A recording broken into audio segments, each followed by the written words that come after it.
especialidad, como saben, a nivel mundial nos conocen en realidad como cirujanos ortopedistas, ¿sí? Orthopedic surgeons. Traumatólogo, cirujano traumatólogo es un cirujano de emergencias, entonces cuando ustedes quieran ir a recabar información, tienen que hacerlo como cirugía de ortopedia, artículos de ortopedia, ¿de acuerdo? Ahí está un poco y apenas un vistazo de todos los libros que voy a tratar de resumirles para enseñar esta especialidad. Campbell son casi 4 tomos, cada uno de 2000 páginas, bueno, Kapanji, Hoppenfield, que son libros de especialidad. Todos ellos. Y ahí abajo pongo como recordatorio este Valls y Ramos Bertis, que aún en algunos lugares se da como un libro de base. Pero imagínense, les decía que Ramos Bertis es un libro posiblemente de los 60s de Argentina. Bonito, pintoresco, como un cómic, si uno tiene ya bases de la especialidad y dice, ah, qué bonito, qué dibujo hacía este maestro, pero ya no sirve más. Y está bonito para leerlo, pero no como un libro de enseñanza actual, ¿de acuerdo? Y obviamente la información de internet que sí y no. Sabemos que el internet hoy en día es un monstruo, ¿sí? Porque tiene información, pero realmente atroz, ¿de acuerdo? Como me acuerdo en algunos años, en algún conflicto con algún alumno, y me decía, pero es que en internet dice eso.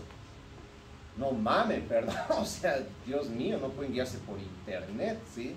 Guíense por libros. Si usted agarra en Campbell, me dicen, doctor Luján, en Campbell dice eso, usted está mal.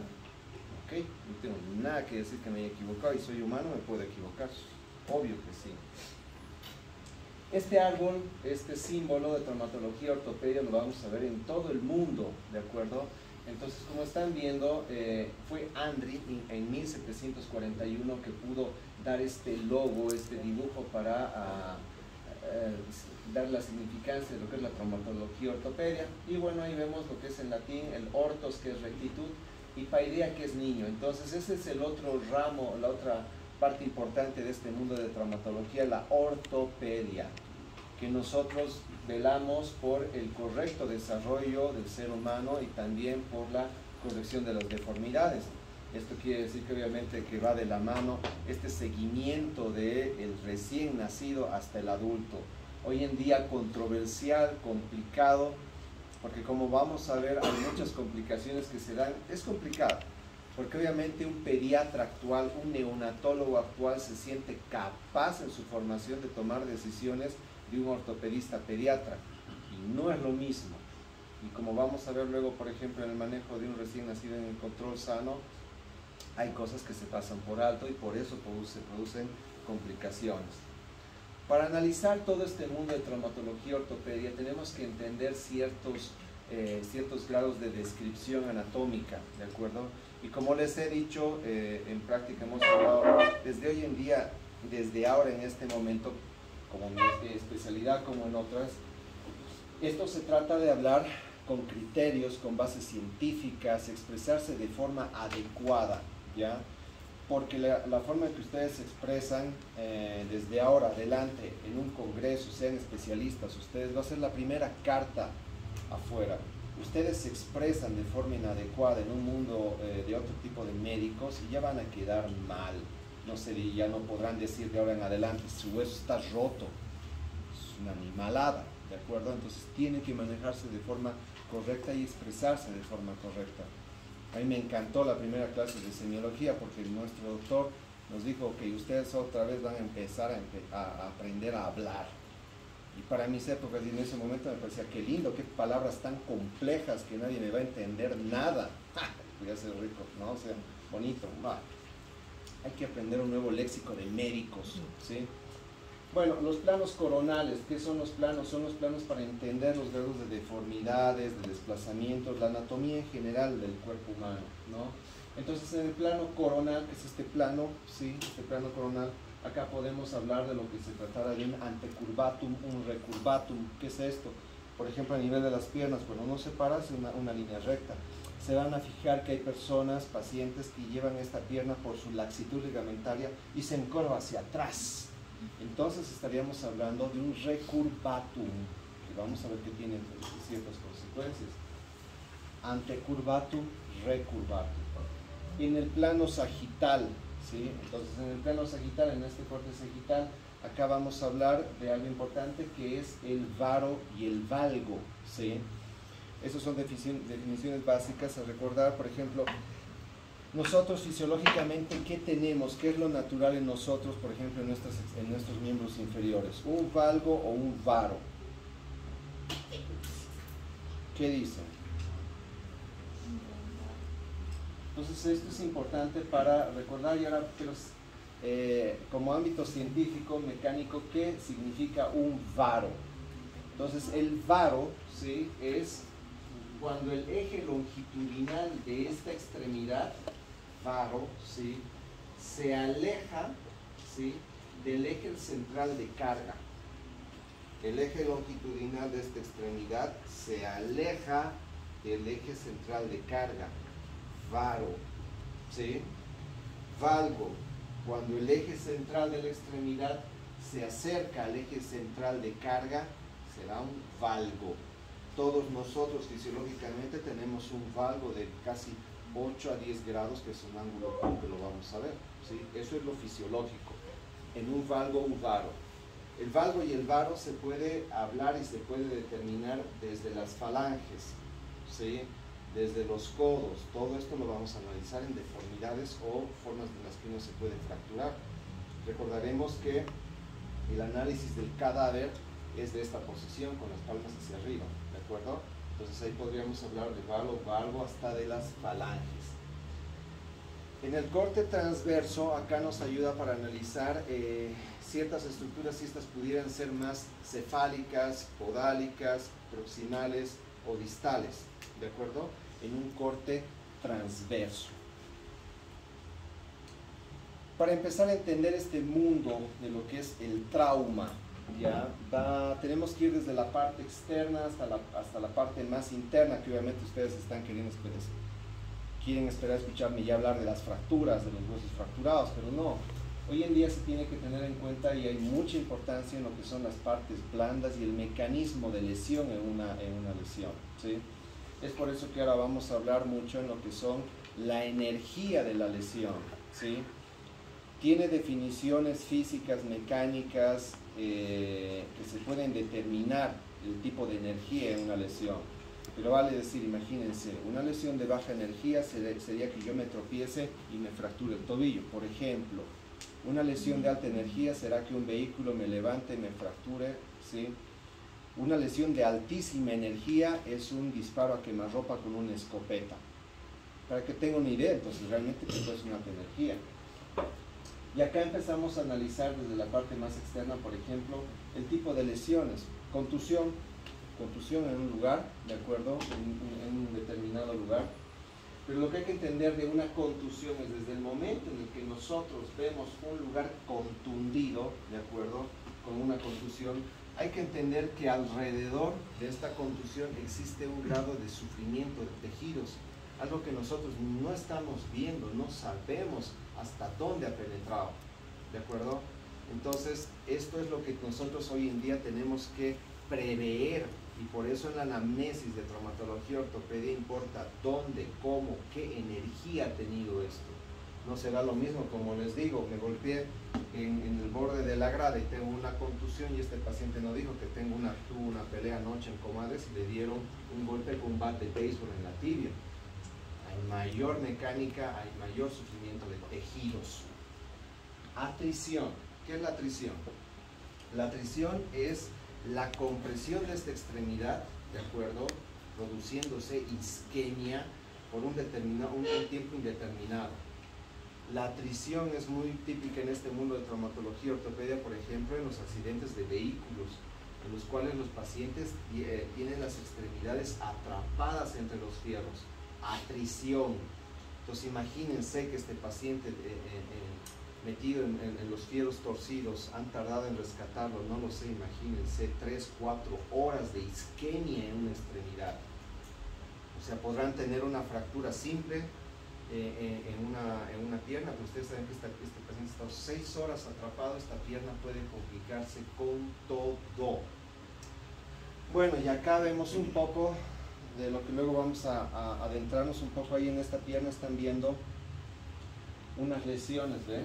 Unas lesiones que son como unas pequeñas ampollas, ¿sí? Son lesiones ampollares, ¿de acuerdo? Pero obviamente en esta extremidad no hay antecedente de quemadura, de electricidad, de picadura por insecto.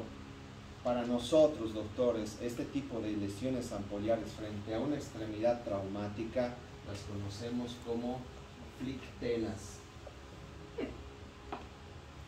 Flictenas, ¿sí? Y lo que demuestra esta ampolla es el sufrimiento de tejidos que hay allá adentro. Todo el proceso inflamatorio está creciendo hasta poder separarme la dermis, ¿sí? Complicado, porque una vez que aparecen estas ampollas, estas lesiones ampollares, quiere decir que nosotros estamos perdiendo la batalla frente al manejo de la inflamación. Y lo más seguro es que toda esa piel se necrose, ¿de acuerdo? No lo olviden, una flictena. Vamos a luego adentrarnos en este tipo de manejo. Luego podemos analizar más en profundidad lo que pueden ser las lesiones, ¿no? Como una distensión muscular, una ruptura muscular, ¿de acuerdo? Acá es un poco ya para ir tomando lo que les voy a tratar de orientar yo, es cómo uno toma las directrices de saber qué manejar, cuándo operar y cómo operar. Entonces, una distensión muscular es un desgarro parcial de un conjunto muscular, ¿de acuerdo? Posiblemente sea de un manejo conservador.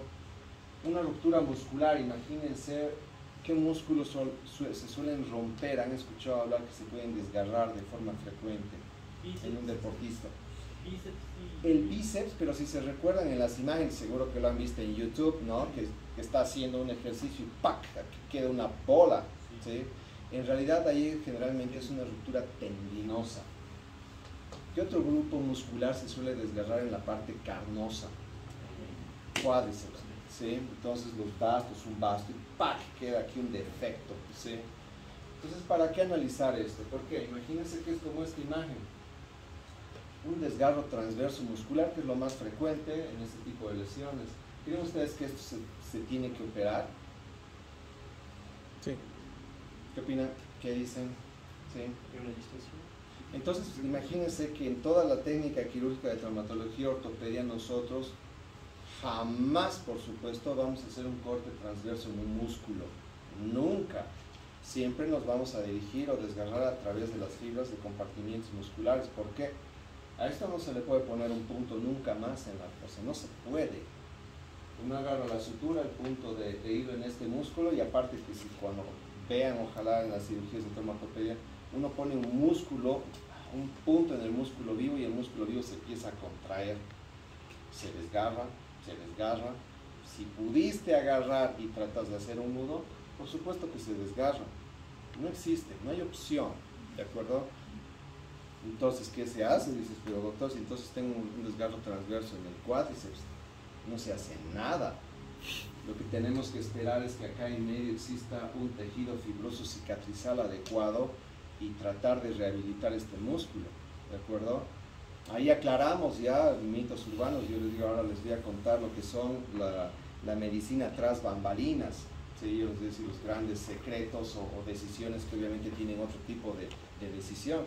Entonces, si ustedes ven un deportista con un desgarro transverso, llega un traumatólogo ortopedista y este le dice, no, esto hay que operar porque si no, nunca más vas a jugar.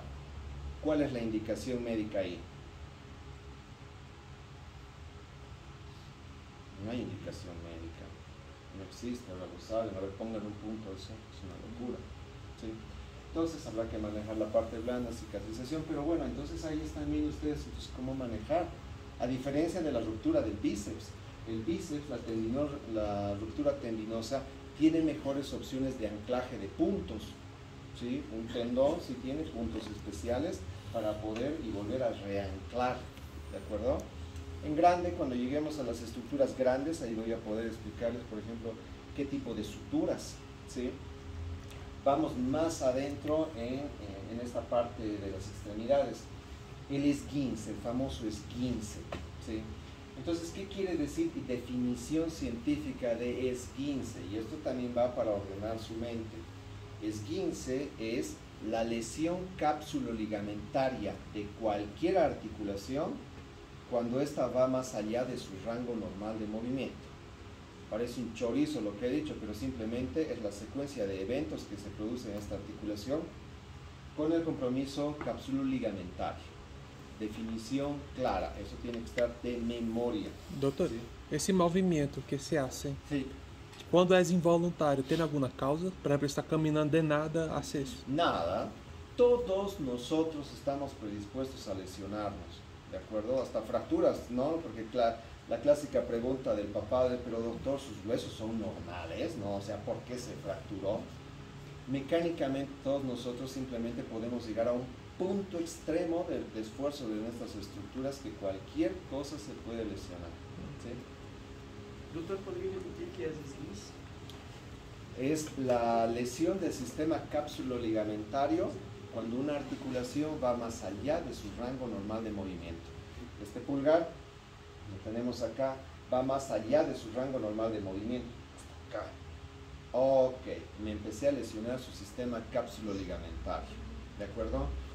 Entonces, algunos, díganme, ¿no? Si tienen, díganme. Entonces, esto es algo que van a ver todos los días de su vida. Increíblemente, punto de montón de malos manejos, ¿sí? Entonces acá el clásico ejemplo es el tobillo, ¿no? El tobillo podría ser el más frecuente de lesionarse y de tener este parámetro. Y acá van cosas clásicas, y ahora les abro los ojos a las cosas modernas. Clásicamente los esguinces, sepamos, ¿no? Si se dividen en leve, moderado, severo. Distensión, parcialmente roto, totalmente roto. En el tobillo fácil decir, ok, tiene un esguince de tobillo. Pero ahora recordaremos, ¿qué ligamentos estabilizan el tobillo? ¿Cuántos ligamentos creen que estabiliza el tobillo? Por ejemplo, tenemos nuestro malleolo peroneo, ¿sí? La tibia, nuestro astrágalo. A grandes rasgos, recordaremos, por ejemplo, del malleolo peroneo tenemos el ligamento malleolo peroneo anterior, el peroneo astragalino y el peroneo astragalino posterior. Por ejemplo, del malleolo tibial tenemos el ligamento deltoideo con un fascículo externo y un fascículo interno y uno externo. Fuera de eso tenemos la cápsula articular. Entonces, cuando uno habla de un esguince leve, moderado, severo, ¿de qué ligamento estaremos hablando?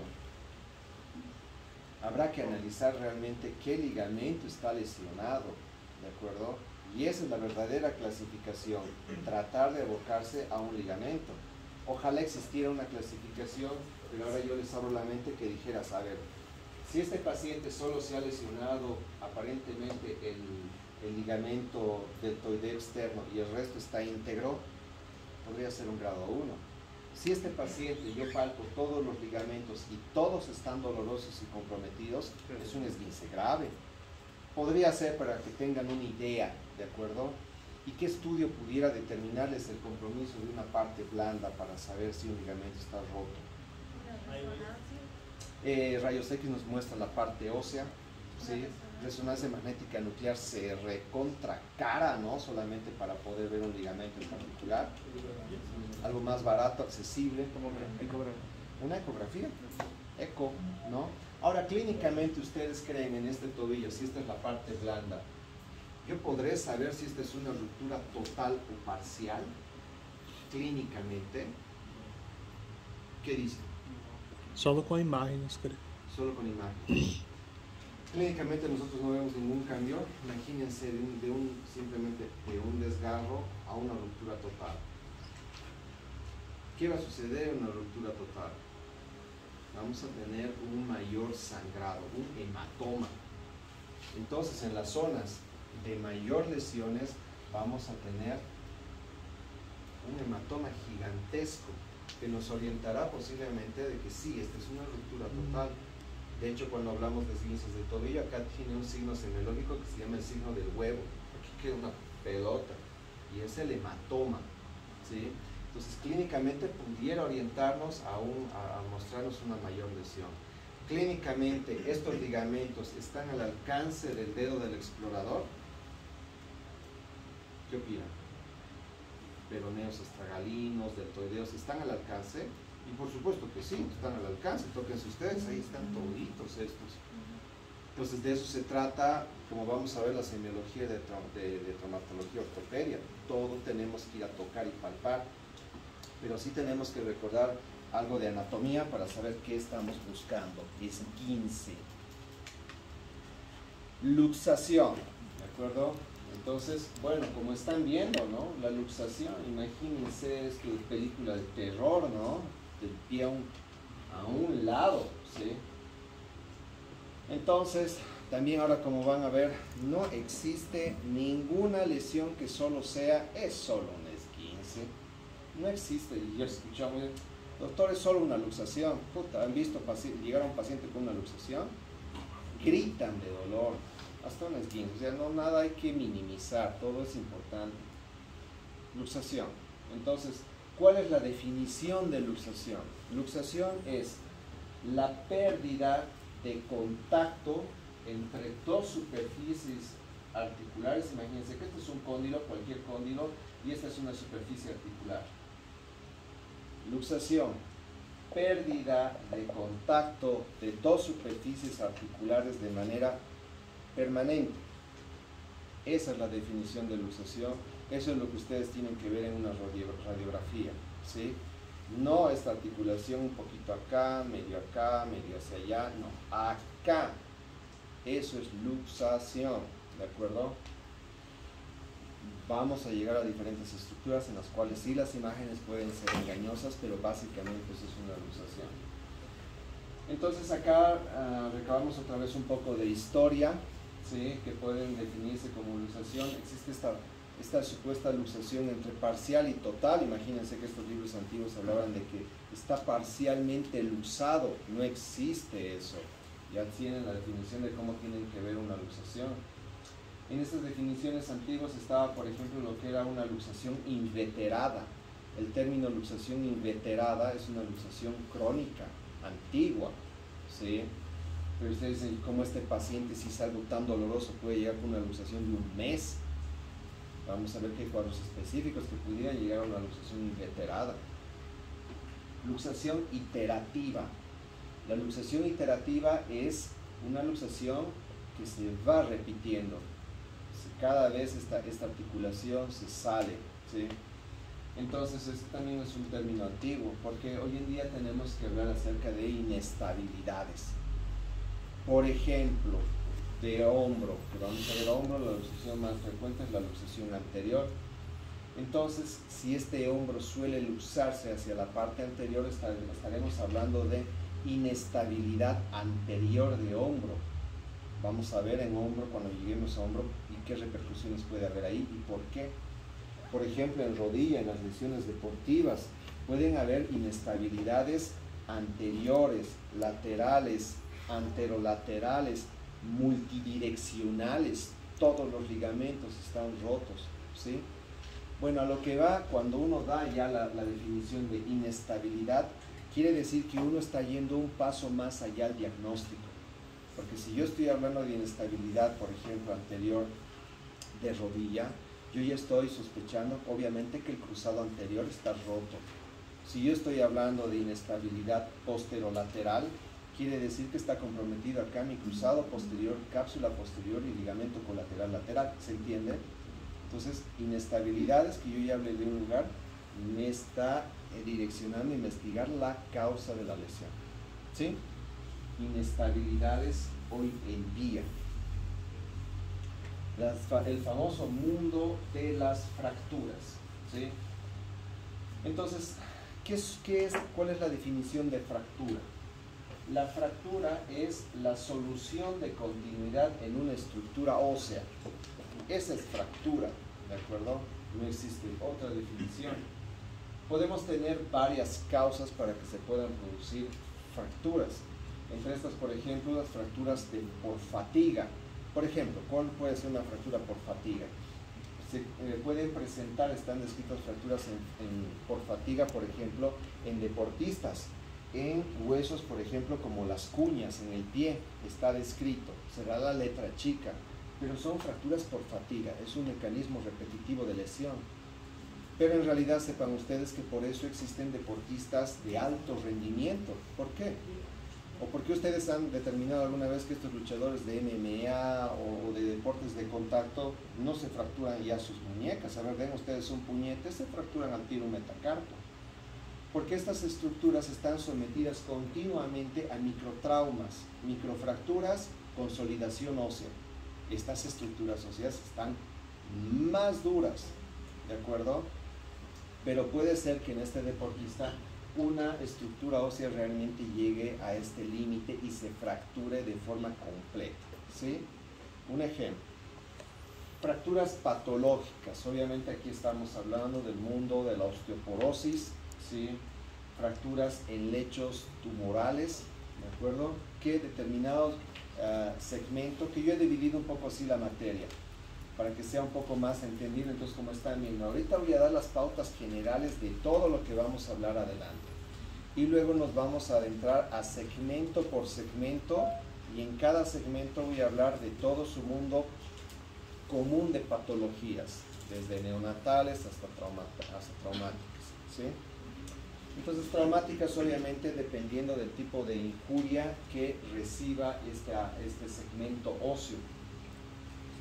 Y acá ya empezamos a analizar otras cosas ya para entender este mundo de las fracturas, ¿sí? ¿Qué tipos de mecanismo tenemos para que una estructura ósea se pueda fracturar, ¿sí? Y acá vamos a hablar también de un mundo que se llama la AO. La AO es una asociación alemana que tiene un origen alemán, creado por Maurice Müller, un cirujano ortopedista, que ha creado una institución internacional que es la AO, ¿sí?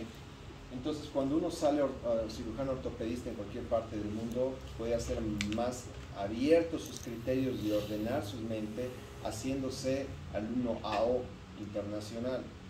Y esto ayuda a entender mucho del manejo de las fracturas, ¿de acuerdo? Obviamente yo soy alumno AO internacional y les voy a dar algunas pautas porque me parece lógico para su entendimiento, ¿sí? Entonces empezamos a analizar cómo se fractura una estructura ósea y tenemos dos grandes mecanismos de lesión, directos e indirectos, obvio. Directos es directamente en la estructura ósea, ¿sí? Por la fractura, ya sea por contusión o por atrición. La contusión, que es directamente en el lugar de la fractura, la atrición por este aplastamiento por un tiempo indeterminado de la estructura ósea. Indirecta. Indirecta es cuando tenemos la fuerza es externa al foco de fractura, ya sea por tracción, ¿sí? Ya sea por angulaciones, varo, valgo, antecurvatum, recurvatum, ¿sí? Rotacionales, ¿de acuerdo? Por compresión axial o por flexiones. Entonces, estas fuerzas son externas al foco de fractura, ¿de acuerdo? Pero acá, por ejemplo, ya podemos determinar ustedes cuál creen ustedes que tiene un poco más predisponente para tener un sufrimiento de tejidos, directa o indirecta. Directa. Directa, se supone. El mecanismo es directo en el lugar donde se produce el foco de fractura. Entonces, en mi mente tendrá que estar, aparte de ver la estructura ósea en la radiografía, velar por el manejo de la parte blanda, obvio, ¿sí? Y eso ya hace una gran diferencia para el manejo de las fracturas, ¿sí? Chicos, hasta acá vamos a quedar, ando retrasado, ¿de acuerdo? ¿Ok? Pero voy a subir videos para complementar todo, ¿sí? Voy a hablar acá con el doc para que usted me dé la llave y poder empezar un poco más antes.